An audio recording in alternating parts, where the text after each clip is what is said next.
Je suis le major Philippe, je suis au Première Prima depuis 40 ans et je suis en charge du recrutement.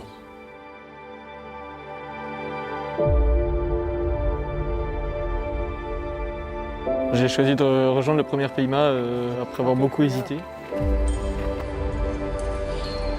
J'avais en tête de rejoindre l'armée, mais je ne savais ni où ni comment. Et en discutant avec un de mes cousins qui est dans les forces spéciales, je me suis rendu compte un peu de tout ce que pouvait proposer ce métier. Et après, en me documentant sur Internet et en lisant, je me suis orienté assez naturellement vers le Première PIMA.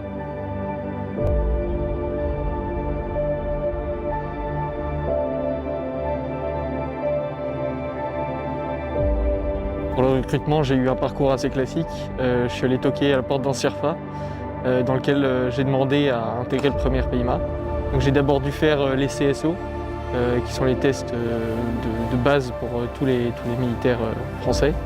Et à la suite de ça, mon dossier a été transféré à la cellule de recrutement du Première PIMA qui m'a reçu en entretien.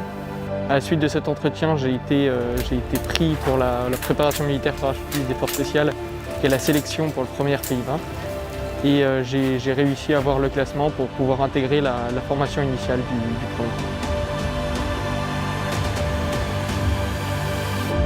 La FI se clôture par l'obtention du brevet militaire de parachutisme à l'école des troupes aéroportées à Pau. Dans un deuxième temps arrive la formation technique de spécialité. C'est l'étape la plus dimensionnante d'un an, très dense, durant laquelle le jeune engagé apprendra à maîtriser les bases du combat pédestre et motorisé, du renseignement à fin d'action, du combat en milieu clos et du combat aéroporté. Après l'obtention du commando spécialisé au Centre national d'entraînement commando pendant un mois, les stagiaires approfondiront les techniques de combat SAS et d'action spéciale via des modules techniques spécialisés et des exercices de restitution tactique. Les qualités qu'on recherche chez un jeune qui veut s'engager au Première PIMA, je crois que la première qualité, pour moi, c'est vraiment l'envie. Il faut avoir envie de se surpasser, envie de donner ce qu'on a de meilleur et envie de servir. Après donc presque un an et demi de formation, s'il est reconnu apte à être engagé immédiatement et sans restriction, le jeune opérateur sera envoyé en STIC Action Spéciale.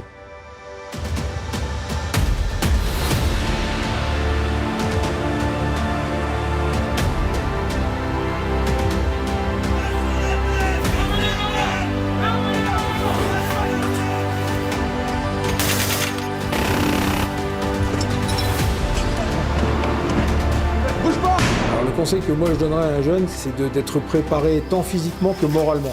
Puisque cette formation, elle est longue, sélective, donc physiquement elle est difficile, mais je crois que c'est surtout moralement. Et quand le moral tient, en règle générale, le reste tient.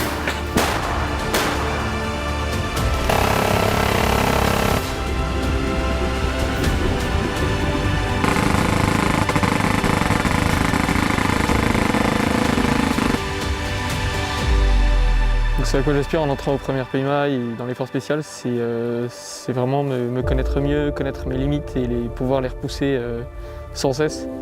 C'est aussi travailler dans des équipes d'experts, des équipes de personnes qui connaissent leur métier sur le bout des doigts. C'est quelque chose que j'ai beaucoup vu, beaucoup lu et beaucoup entendu à propos des forces spéciales et que je suis vraiment venu chercher. Et enfin, bien sûr, servir mon pays à la hauteur de ce que je peux essayer de lui donner.